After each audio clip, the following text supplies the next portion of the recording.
एक शब्द है युग्म शब्द जो बहुत प्रयोग होता है।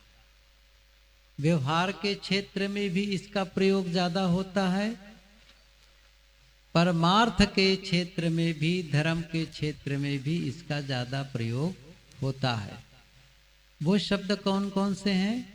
सुख दुख, सुख और दुख, ये दो शब्द ऐसे हैं जिसकी बहुत चर्चा होती है। हम सभी जो कुछ भी करते हैं, हम सभी जो कुछ भी करते हैं, या तो सुख पाने के लिए या फिर दुख छुड़ाने के लिए, है ना? दुख छुड़ाने के लिए या फिर सुख पाने के लिए कोई भी काम करते हैं। जैसे कोई पूछे खेती क्यों करते हो? खेती करेंगे तब तो फसल मिलेगी, अन्न मिलेगा। अच्छा, तो अन्न की क्या जरूरत है? अरे भूख लगती है। तो भूख क्या है? एक दुख है। उसे दूर करने के लिए भोजन चाहिए। भोजन करने से क्या होता है? बड़ी तृप्ति मिलती है, सुख मिलता है, मिलता है ना? कपड़े अभी ठंडी के मौसम में गर्म कपड़े पहन रहे थे। क्यों पहन रहे थे? गर्म कपड़े नहीं पहनेंगे तो हम तकलीफ में हो जाएंगे। कपड़े पहन लिए तो आराम में हो गए। सब प्रकार से तो कोई भी काम आप और हम करते हैं तो क्यों करते हैं? या तो दुख से अपने आप को अलग करना चाहते हैं या फिर सुख पाना चाहते हैं। सुख दुख। अब प्रश्न होता है, ये सुख दुख देता कौन है? सुख दुख देता कौन है? जैसे कल सुबह बारिश हुई थी, तो बारिश सबके लिए हुई थी कि कोई कोई के लिए बारिश हुई थी, किसी किसी के लिए, और किसी के लिए से बारिश नहीं हुई थी। अभी धूप हो रही है, तो धूप तो सबके लिए हो रही है कि किसी के लिए धूप और किसी के लिए धूप नहीं है। क्या हो रहा है? सब के लिए धूप है। बारिश होती तो सब के लिए बारिश होती है। ऐसे ही कहीं सुख दुख की बारिश होती है। आकाश से सुख और दुख मिलते हैं। ऐसा होता तो सबको एक साथ सुखी होना चाहिए और सबको एक साथ दुखी होना चाहिए। यदि कोई बाहर से सुख दुख का दाता होता, तब जैसे कि मैंने कहा ना, सूर्य की रोशनी, बारिश का होना, ये हवा, जो हवा चल रही है, सबके लिए हवा चल रही है। ऐसा नहीं कि कुछ लोगों के लिए हवा है और कुछ लोगों के लिए हवा है ही नहीं, सबके लिए। ऐसे ही सुख और दुख सबके लिए बराबर नहीं है। सबका सुख दुख अलग अलग है।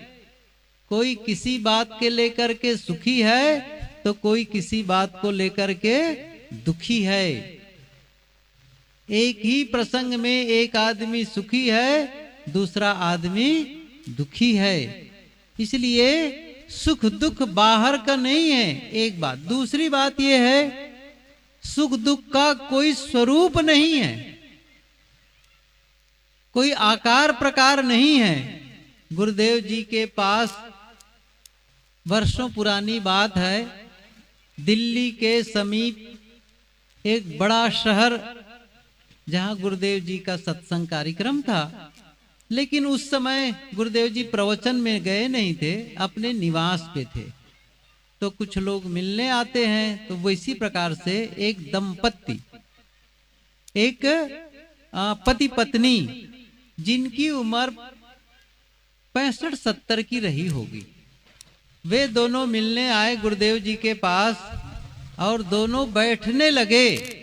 और ऐसा संजोग, दोनों के मुंह से एक वाक्य निकला, महाराज जी जीवन में सुख नहीं मिला। दोनों ने क्या कहा? महाराज जी जीवन में सुख नहीं मिला। गुरुदेव जी ने कहा, आप लोग तो धनी आदमी हैं, बहुत धन है, 10-15 लाख रुपये लेकर के चले जाओ शहर में, दिल्ली नजदीक है, और 2-4 तोला या 2-4 किलो सुख खरीद के ले आओ। पैसे से सुख? अब बताओ, कभी सोचे हो सुख बाहर से मिलता? क्या कह रहे हैं? जीवन में सुख नहीं मिला, इसका मतलब है सुख कहीं बिक रहा है, खरीद के ले आओ। अच्छा, कभी सोचे सुख किस आकार का है? वो लंबा है कि चौड़ा है, चपटा है कि गोल है, चौकोन है कि तिकोन है?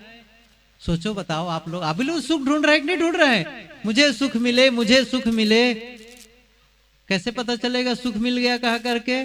उसका आकार देखो, किस रंग का है? वो सफेद रंग का है, काला रंग का है, लाल रंग का है, पीले रंग का? किस रंग का सब सुख है? पता नहीं। जिसे आप पाना चाहते हैं, अभी तक उसके बारे में कोई जानकारी नहीं है, सुख मिलेगा? जिसके बारे में जानते ही नहीं, जो दिखाई नहीं देता, जो सुनाई नहीं देता, जिसे आप छू नहीं सकते, कैसा सुख चाहते हैं? बताओ, कैसा अद्भुत है। जिस सुख को आप ढूंढ रहे हैं, वह सुख इस दुनिया में है ही नहीं। बड़ा अद्भुत है ना? इस दुनिया में है ही नहीं है, लेकिन हम क्या मार रहे हैं? मुझे सुख मिले, मुझे सुख मिले। कहाँ सुख मिलेगा? इस मरोत गांव में सुख नहीं मिला। प्रयागराज में जाएंगे तो सुखी हो जाएंगे। हो गए क्या सुखी? कई लोग तो कुंभ से स्नान करके आए होंगे, हम लोग तो महीना भर से ज्यादा भी है तो 2-2 महीना कुंभ मेला में रहे हमारे साथी। बताओ कितने किलो सुख ले आए हैं वहां से। और कई लोग गए थे कुंभ मेला में अमृत स्नान के लिए, गए थे अमृत स्नान के लिए, और वहीं मृत हो गए। सुने कि नहीं सुने हैं?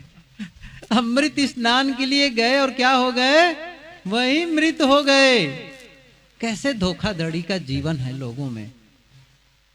ये धर्म नेता और ये राजनेता देश को गड्ढे में ले जा रहे हैं, ऐसा भटकाए चले जा रहे हैं। 144 साल में वो अवसर आया है, आपके जीवन में कभी नहीं आने वाला है।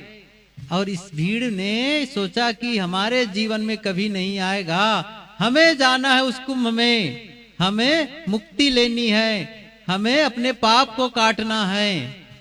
क्या हुआ? कितनी भगदड़। हम लोग तो वहीं थे, क्या बताएं। अब एक जने अभी दिल्ली तरफ था, वहीं से आया तो बोल रहे थे, गए थे वो लोग बहुत 15-18 किलोमीटर चलकर गए, गाड़ी बाहर पार्किंग करवा दिए, दूर 18 किलोमीटर चल करके गए। आप गंगा स्नान करने गए थे महाराज? साहब जी पूछे। मैं गंगा संगम को देखने भी नहीं गया, उतने दिन तक रहा, लेकिन मैं दुखी नहीं हूं, मैं खुश हूं। क्या केवल गंगा में नहाने से कोई सुखी हो जाता है? और मैंने पता है हमारे साथियों को, हमारे कैंप में सत्संग होता था, रोज सत्संग होता था, और आप लोग जितने लोग बैठे ना, इससे ज्यादा लोग ही बैठे रहते थे कई दिन। मैंने उन लोगों से पूछा, आप लोग गंगा नहाने आए हैं, संगम नहाने आए हैं, क्यों नहाने आए हैं? ताकि गंगा में नहाएंगे तो हमारा पाप धुल जाएगा, पाप धुल जाएगा। तो मैंने पूछा, ये बताओ पाप तन में है कि मन में है? पाप तन में है कि मन में है? आप लोग भी जानते हैं, क्या कहेंगे? पाप मन में है, तन में नहीं है। गंगा में नहाने से तन की धुलाई होती कि मन की धुलाई होती है? किसकी धुलाई होती? गंगा नहाने से तन की धुलाई होती है। और पाप कहाँ है? मन में है। आपके पास में एक पेटी हो, बाक्स, जिसमें कपड़े रखे हों, आप पेटी को ऊपर से साबुन और पानी से धो, कपड़े की सफाई हो जाएगी? कपड़े की सफाई हो जाएगी? नहीं होने वाली है, समझ रहे ना? आप ऊपर से जितना मल करके धो शरीर को, मन का मैल धुलने वाला नहीं है। इसलिए आपको वहां जाने से भी सुख नहीं मिलेगा, आपका दुख कटेगा नहीं। मैं कह रहा था, सुख और दुख बाहर से नहीं मिलते हैं। मैंने सुख के बारे में कहा, दुख के बारे में भी बता दूं। आप यहां से घर जाना और घर के कोने कोने में खोजना दुख कहां छिपा बैठा है। अलमारी को ढूंढना, कहीं दुख छिपा है क्या। कोने कोने, हर कोने के कोने में जाना, हर जगह जाना घर में, उसको लाइट लेकर के ना, प्रकाश लेकर के, लाइट लेकर के ढूंढना कहां है दुख, आज इसको भगाता हूं या भगाती हूं। दुख मिलेगा। दुख बाहर नहीं है, सुख बाहर नहीं है। कहां है? आपके विचारों में है, आपके भीतर है।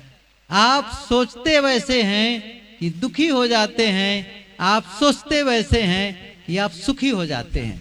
बस घटनाएं घटती हैं दुनिया में, घटनाएं घटती हैं, लेकिन उसी घटना में आपके सोचने का ढंग गलत हो जाता है, आप दुखी हो जाते हैं। आपका सोचने का ढंग जब सही हो जाता है तो आप सुखी हो जाते हैं।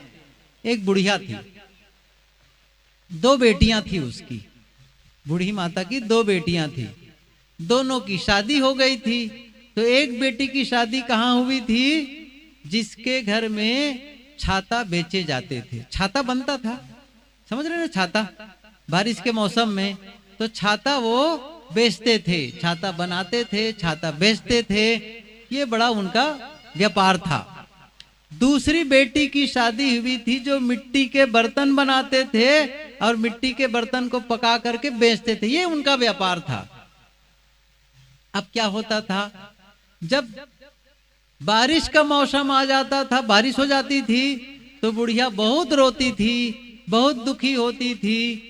क्या, मेरी बेटी की मिट्टी के बर्तन कैसे सूखेंगे, आग में कैसे पकाएंगे उसको, कैसे बिकेगी, मेरी बेटी की यहाँ कैसी आमदनी होगी। इस बात को लेकर के वो रोती रहती थी। किस लिए रोती थी? बारिश में मिट्टी के बर्तन पकाए नहीं जा सकते हैं, बनाए नहीं जा सकते हैं, सुखाए नहीं जा सकते हैं, इस बात को लेकर के रोती रहती थी। और जब धूप निकल आती थी, मौसम बढ़िया हो जाता था, तब रोती थी। क्यों रोती थी? छाता कौन खरीदेगा धूप में, छाता कौन खरीदेगा धूप में, बारिश होगी तब तो धूप में कोई छाता खरीदे। अब मेरी बेटी का व्यवसाय कैसे, व्यापार कैसे चलेगा, छाता कोई खरीदने वाला नहीं, इस बात को लेकर के रोती थी। तो धूप निकले तो रोती थी और बारिश होती थी तो रोती थी। गांव वालों ने क्या कहा? रोने वाली बुढ़िया। क्या नाम रख दिया? रोने वाली बुढ़िया। हर समय रोती रहती, रोने वाली बुढ़िया। एक दिन उस गांव में एक सन्यासी आए, संत आए। गांव के कुछ समझदार लोगों ने कहा, माता जी रोज रोती रहती, हर समय रोती रहती हो, जाओ महात्मा जी के पास में, कोई उपाय बता देंगे, आपका रोना छूट जाएगा। उसने लगा बात तो सही है, संत लोग तो बड़े कृपालु होते हैं। वो चले गए उस संत के पास, सन्यासी के पास में, और उन्होंने कहा, महाराज जी मेरा भी दुख है, मुझे भी इस दुख से छुड़ा दो।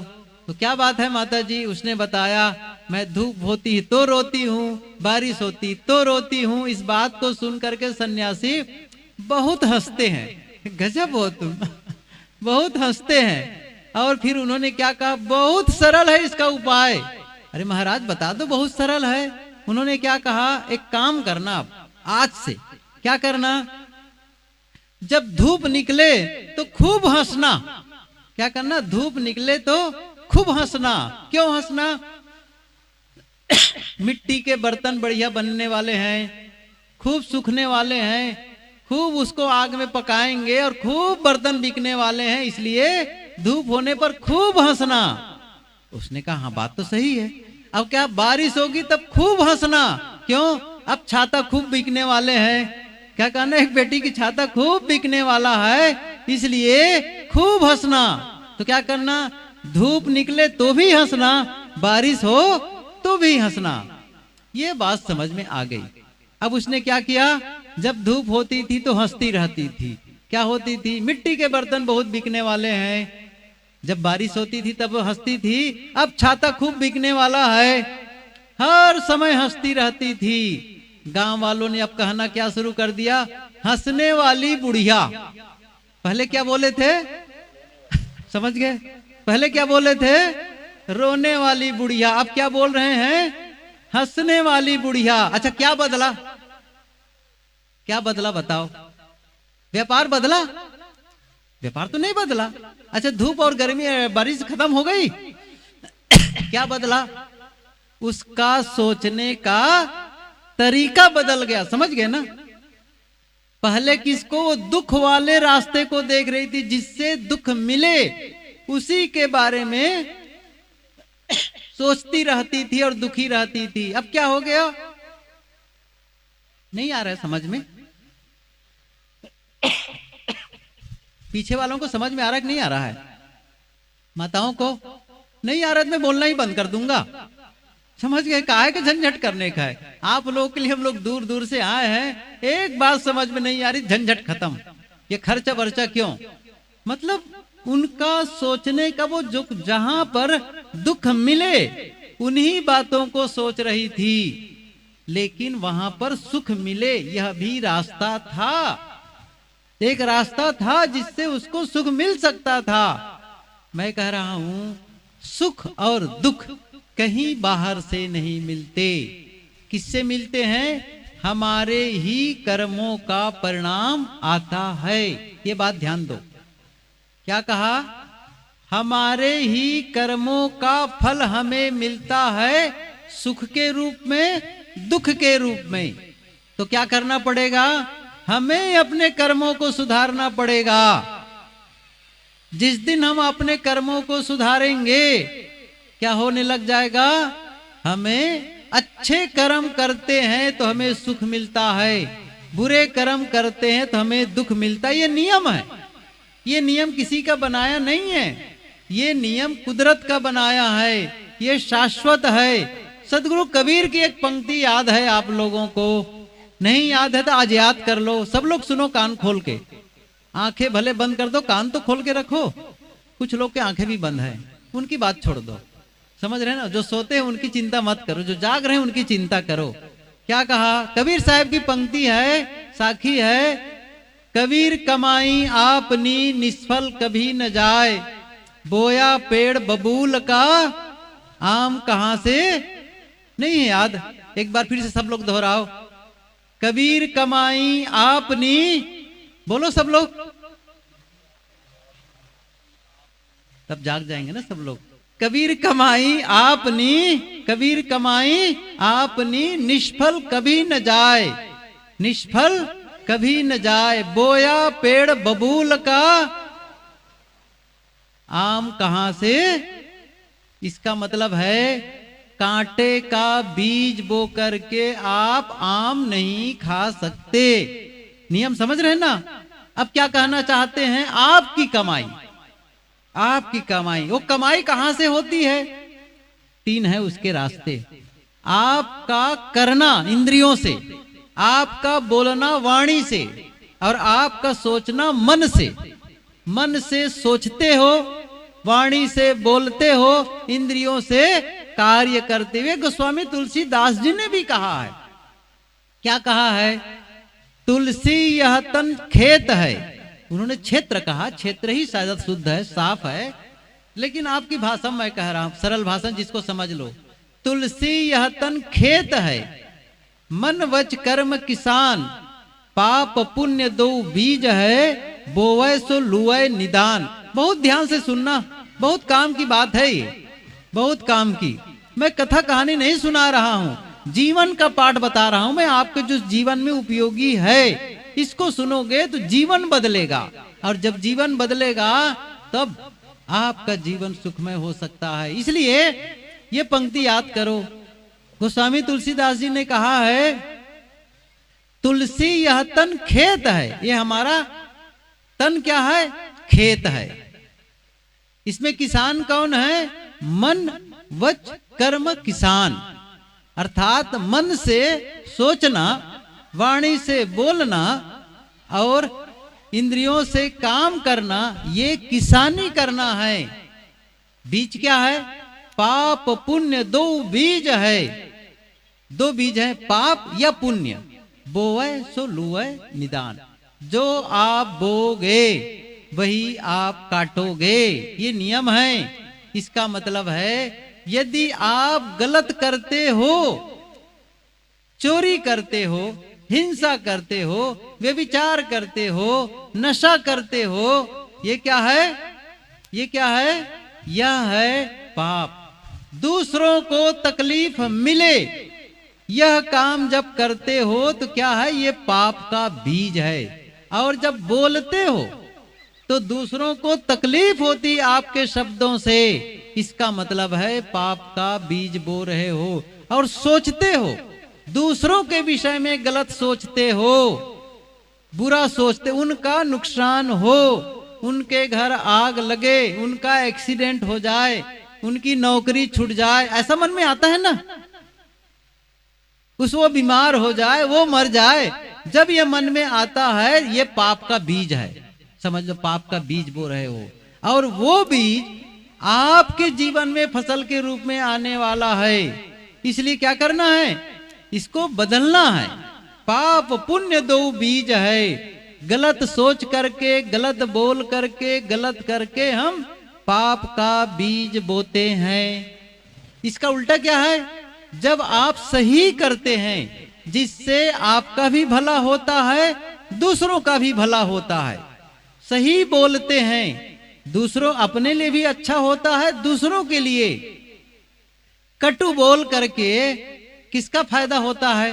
साहब की पंक्ति याद करो, मधुर वचन है औषधि, कटुक वचन है तीर, श्रवण द्वार होए संचरे, शालय सकल शरीर। आज से संकल्प करो, कटु शब्द नहीं बोलेंगे या नहीं बोलेंगी। ये बहुत बड़ी साधना है।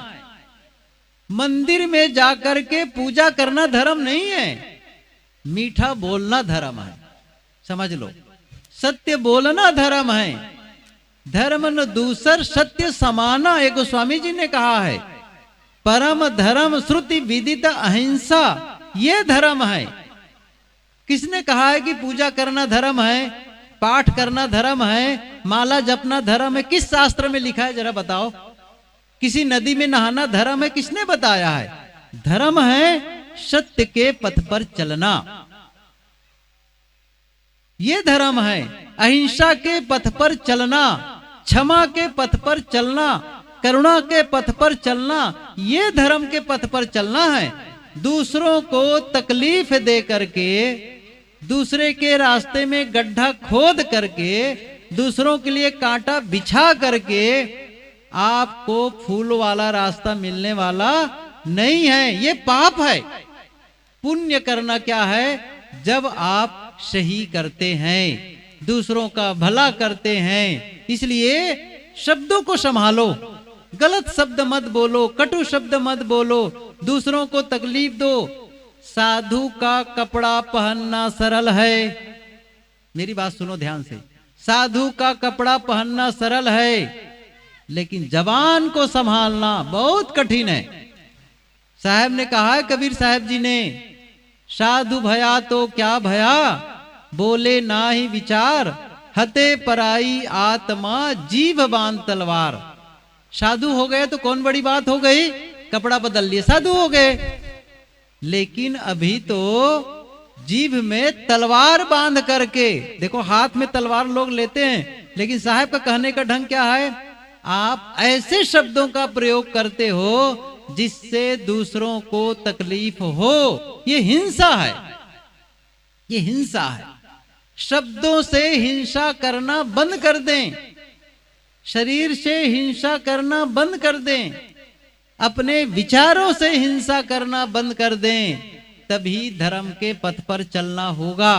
नहीं तो धर्म नहीं है, फिर वो दिखावे का धर्म है।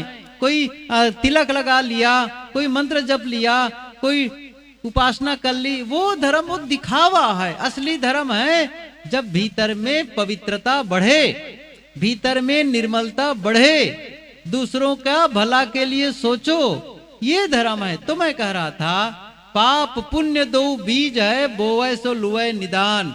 इसलिए ध्यान रखना है, क्या करना है? सही बीज बोना शुरू कर दो। अर्थात सही सोचो, सही बोलो, सही करो। ये तीनों काम तो करना है जीवन में, बस और क्या करना है। विचारों पर ध्यान दो, सही सोचना शुरू कर दें। शब्दों पर ध्यान दो, सही शब्द निकालो। आप गलत बोलते हैं, बच्चे भी गलत बोलना सीख जाते हैं। घर का वातावरण खराब हो जाता है, सब कुछ दुखी हो जाते हैं। लेकिन कोई अच्छा बोलता है, मीठा बोलता है, सब पसंद करते हैं उसको। इसलिए इन बातों को ध्यान में रखो। तो हमें क्या करना है, हमें सुख दुख देने वाला कोई दूसरा नहीं है। आप कहेंगे नहीं भगवान देता है, भगवान सुख दुख नहीं देता, इस बात को समझो। आप भगवान को क्या पड़ा है आपके सुख दुख के लिए, वो आप जिम्मेदार हैं, आप जिम्मेदार हैं। जैसे मैं आपको पूछूं, ये आपका हाथ है, देख रहे हो मेरी ओर, ये आपके हाथ है, आपके पास में हाथ है कि नहीं है? हाथ तो सबके पास होगा। इस हाथ को जब जोर से पत्थर पर पटकोगे या इसको आग में डालोगे तो क्या होगा? दर्द होगा, जलेगा, सही है कि नहीं? तो जैसे हाथ को पत्थर पर पटकेंगे और दर्द होगा, तो उस दर्द को देने के लिए कोई भगवान आया?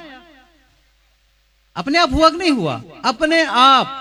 जैसे ही आप गलत करते हैं तो उसका परिणाम तुरंत जुड़ा हुआ है। काम करो, मैं अभी बताता हूं। एक गिलास ठंडा पानी ले लिए, गर्मी का मौसम आ रहा है, एक गिलास ठंडा पानी ले लिए और उसमें लाल मिर्चा का पाउडर 2 चम्मच डाल करके घोल दीजिए और पी गए। अब पेट में जलन हो रहा है, अब कहो भगवान जला रहा है पेट को, क्या मतलब? समझ रहे हो ना? भगवान जला रहा है पेट को, भगवान जला रहा है पेट को। कोई सिगरेट पिया, कोई गुटखा खाया, कोई खैनी खाया, अब कैंसर हो गया, अब क्या करे? भगवान ने कैंसर दे दिया। समझ में आ रहा है ना? भगवान ने दिया है कैंसर, कोई देवी देवता ने दिया कैंसर। कौन दिया है? आपके अपने कर्म ने दिया है, कोई दूसरा नहीं है। इसके बदला में दूसरा करो। क्या करना है? एक गिलास ठंडा पानी ले लो, उसमें एक नींबू डाल दो, निचोड़ करके रस, नींबू का रस, और थोड़ा चीनी डाल दो, हल्का सा नमक डाल दो और उसे छान करके पियो। अब कैसा लगेगा? शीतल लगेगा। भगवान ने दिया है उस शीतलता को। आप जो डालते हो भीतर में, उसी का सुख दुख आपको मिलता है। इसलिए किसी देवी देवता को बदनाम न करो, दोष मत दो, और किसी व्यक्ति को दोष मत दो। आपके जीवन में जो कुछ हो रहा है इसका जिम्मेदार आप हैं। कान खोल के सुन लो, मैं जोर से बोल रहा हूं। जो कुछ आपके जीवन में हो रहा है इसका जिम्मेदार कोई दूसरा नहीं है, इसका जिम्मेदार आप हैं। आप अपने जीवन को बदल करके क्या कर सकते हैं? अपने जीवन में आने वाले परिणाम को बदल सकते हैं। खेत की फसल बदलने के लिए क्या करना होगा? खेत की फसल बदलने के लिए क्या करना होगा? खेत की फसल बदलने के लिए खेत में बीज बदलना होगा। जैसे ही बीज बदलते हैं तो फसल बदल जाती है। ऐसे ही जीवन के परिणाम को बदलने के लिए क्या करना होगा? जीवन के कर्मों को ठीक करना होगा। तो गलत करेंगे गलत परिणाम आएगा, अच्छा करेंगे अच्छा परिणाम आएगा। एक कहानी सुनाऊं, सुनो कहानी। एक राजा थे, राजा ने अपने 3 सिपाहियों को बुलाया और क्या कहा? तुम्हें काम करने हैं। बड़े बड़े थैला लेकर के, बड़ा बड़ा बैग लेकर के, बहुत बड़ा बड़ा बाग है जहां बहुत सारे फल लगे हुए हैं, अच्छे अच्छे फल। चले जाओ बाग में और अच्छे अच्छे फलों को बैग में भर करके लाओ। तीनों सिपाही चले गए वहां बाग में। तो एक सिपाही बहुत मेहनत की, उसने पेड़ों में जाता, अलग अलग फलों को देखता, अलग अलग फल होते थे, फल को देखता, उसके मिठास को देखता, सही है कि नहीं है, कितने दिन टिकेगा, सबका निरीक्षण करता। छाट करके सुंदर और ताजे फल, बढ़िया बढ़िया फल चुन चुन करके पूरे बाग से उसने अपने बैग को, थैले को भर लिया। दूसरे सिपाही ने सोचा राजा साहब क्या हर फल को खोजते रहेंगे, देखते रहेंगे, एक एक फल को छांट करके उस क्या देखेंगे, थैला फलों से भरा है, बस इतना ही देख लेंगे। उसने क्या किया, वो बहुत मेहनत नहीं की। जो कुछ फल नीचे गिरे थे सड़े गले, कुछ मिला हाथ में आया, कुछ पेड़ चढ़ करके, कुछ ताजे फल, कुछ खट्टे फल, कुछ कच्चे फल और कुछ सड़े गले फल जो गिरे हुए थे, सबको इकट्ठे करके बोरे में, थैले में भर दिया। तीसरा और आलसी था सिपाही, उसने क्या किया, क्या राजा साहब बैग खेल कर देखेंगे, थैला खोल करके भरा है, बस। उसने क्या किया, जितनी सूखी पत्तियां पेड़ के नीचे गिरी थी और वहां घास लगी थी, सबको बटोर करके थैले में ठूस दिया, भर दिया। अगले दिन राजा ने कहा, उन तीनों सिपाहियों को अपने अपने थैले के साथ बुलाओ, और तीनों आ गए। राजा ने कहा, राजा ने सचमुच नहीं देखा बैग, और क्या कहा, तुम तीनों को जेल भेजा जा रहा है, कारावास, तुम तीनों को जेल भेजा जा रहा है, और सबके लिए अलग अलग कोठरी है, और तुम्हारे खाने के लिए जो बैग में लाए हो ना थैला में, वही तुम लोगों के खाने के लिए है। समझ में आ रहा है? क्या कहा, 1 महीने तक के वही खाओगे जो तुम अपने अपने बैग में भर करके लाए हो। क्या हुआ, अब तो सब लोग हंस रहे हैं, समझ गए होंगे। जो ताजा ताजा फल भर करके लाया था, बढ़िया बढ़िया फल चुन करके लाया था, वो आदमी फल खा खा के और स्वस्थ हो गया, और दूसरा कच्चा था, खट्टा था, सड़ा गला था, वो आदमी क्या हुआ, वो भी उसी फल को खाता रहा, लेकिन क्या हुआ, अंत में बीमार हो गया, बीमार। अच्छा, तीसरे वाले क्या हुआ होगा, तीसरे वाले क्या, वो मर गया। सही करते, वो मर गया। किसने मारा उसको, राजा ने मारा? किसने मारा बताओ, भगवान ने मारा? उसके अपने कर्म ने मारा। समझ में आ रहा है? किसके, उसके अपने कर्म ने उसको मारा है। अब मैं दूसरी बात पूछ रहा हूं आप लोगों से, आप लोग जरा चेक करो अपने हृदय रूपी थैले में कौन सा फल भर रहे हो। ऐसा तो नहीं हुई सूखे सूखे पत्ते को भर रहे हो?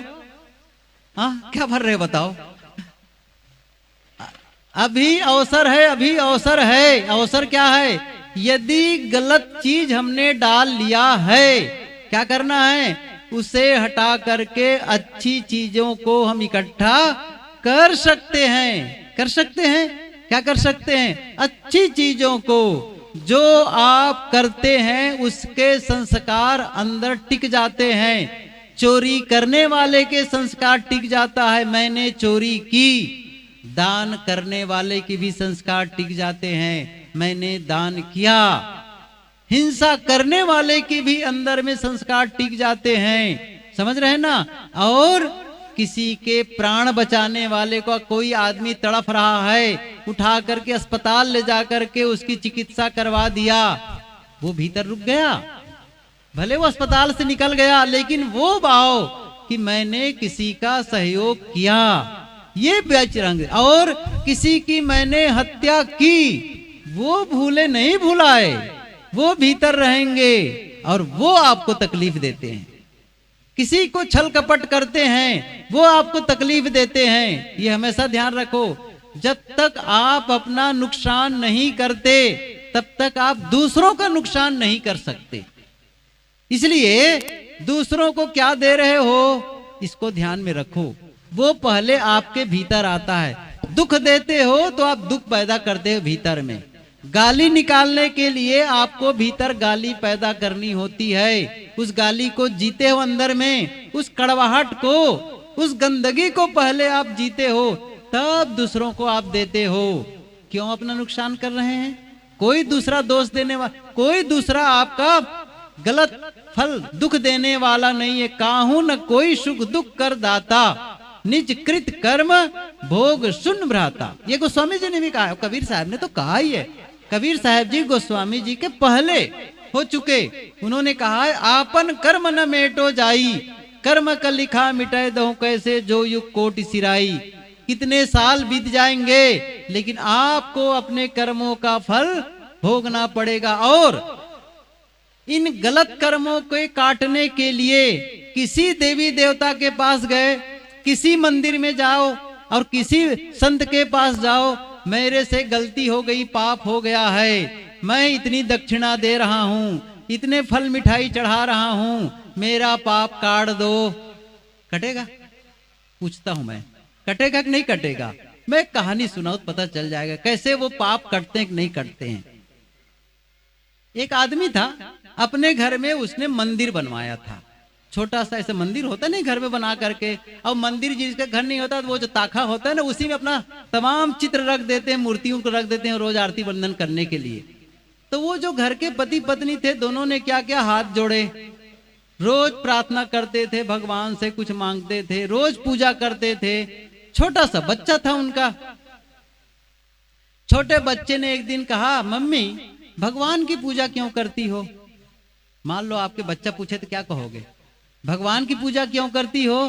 तो उसकी मम्मी ने क्या कहा, बेटा भगवान सर्वज्ञ है, भगवान सर्वशक्तिमान है, भगवान सब जगह है, हमारे वो बिगड़े काम को भी बना देते हैं, जो हम मांगते हैं सब हमारी कामनाओं को पूर्ति करते हैं। तो हम अपनी कामनाओं की पूर्ति के लिए, हम अपने बिगड़े काम को बनाने के लिए भगवान की पूजा करते हैं।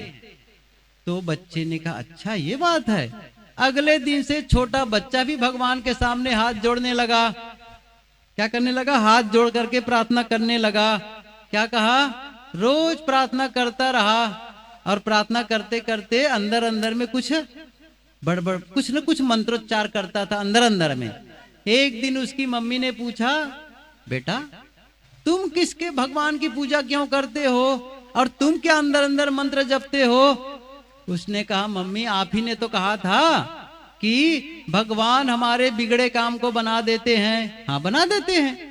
तो पिछले सप्ताह शनिवार के दिन में हमारे स्कूल में टेस्ट हुआ था, परीक्षा हुई थी। अब परीक्षा में पूछा गया था भारत की राजधानी कहाँ है, और मैंने गलती से लिख दिया था पटना। अब भगवान से प्रार्थना करता हूं, हे भगवान पटना को काट के दिल्ली बना दो। क्या प्रार्थना कर रहा हूं? पटना को काट के दिल्ली बना दो। अच्छा बनाएगा कि नहीं बनाएगा बताओ? हाँ नहीं बनाएगा। जब वो पटना को काट के दिल्ली नहीं बना सकते तो आपके पाप को काट के पुण्यम बदल देगा? धोखे में पड़े हुए हो। इसलिए पाप करो ही मत। कबीर साहब जी ने कहा, गंगा जाने से भी पाप नहीं कटेगा। साहब ने कहा है कि तीरथ कैसे आया है, तीरथ गए न बाँची हो, जो कोट हीरा देहु दान, जीव घात ना कीजिए बहुर लेत वह कान, तीरथ गए न बाँची हो, जो कोट देखो कितनी बड़ी बात, कोट हीरा आप कितना चढ़ाते हो, 1000 2000 10,000 कोटि हीरा, करोड़ों हीरे का दान कर दोगे तो भी आपका पाप कटने वाला नहीं है। हम क्या मान रहे हैं? हम भगवान के मंदिर में जाएंगे पाप कटवा लेंगे, ये माला जप लेंगे पाप कटवा लेंगे, वो मंत्र जप लेंगे पाप कटवा। और ये धार्मिक लोग भी, ये धार्मिक लोग सबको गुमराह करने में लगे हुए हैं, भटकाने में लगे हैं। हमारे यहाँ आओ, इस मंत्र को जपो पाप कट जाएगा, इस माला को फेरो पाप कट जाएगा, उस नदी में जाओ नहा लो पाप कटेगा। सब धोखा देने वाले हैं। लेकिन कबीर साहब जी सही रास्ता बताने वाले हैं, हमारे संत सही पद बताने। एक देखो वो कहावत है ना, सस्ता रोए बार बार और महंगा रोए एक बार। कितने बार रोना चाहते हैं बताओ? सही रास्ते पर चलोगे तो थोड़ा तकलीफ होगी प्रारंभ में, लेकिन जीवन भर सुखी रहोगे। भटकाने वाले रास्ते पर चलोगे जीवन भर भटकोगे, पहुंचोगे कहीं नहीं, पहुंचोगे ही नहीं, ये समझ लो। लेकिन इस रास्ते पर चल करके एक दिन आप मंजिल पहुंच जाओगे और जीवन सुखमय हो जाएगा। तो मैं कह रहा था, आपका जीवन आपके हाथ में है। आपका जीवन आप जैसा चाहो वैसा जियो, जैसा आप स्वतंत्र हैं। आप अच्छा करने में स्वतंत्र हो, बुरा करने में स्वतंत्र हो, आपका निर्णय करना है। नहीं, मुझे गलत रास्ते को छोड़ करके सही, अच्छा सब जानते हैं सही रास्ता कौन है। जैसे मैं पूछूं आप लोगों से, क्रोध करना सही है कि गलत है?